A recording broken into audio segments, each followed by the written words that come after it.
Every place has a sound. In Carolina, it's music rolling out of a pickup truck with the windows down. It's the sound of waves in Wilmington and the winds in Boone. It's the smell of a grill in the parking lot 3 hours before puck drop. Way up in the mountains, 4,000 feet high, there's a trail through the trees to a cliff where Carolina meets the sky. It's every Canes fan deciding together that tonight is the night. And then that siren goes, and the loudest house in hockey gets even louder. This is it, this is now, this is what I've been talking about. Looking out, can't you see forever? So take my hand, just take it in. This is the moment we won't forget.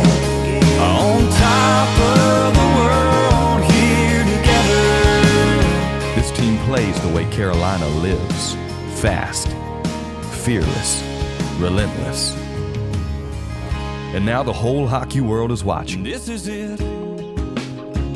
Good. Let them hear.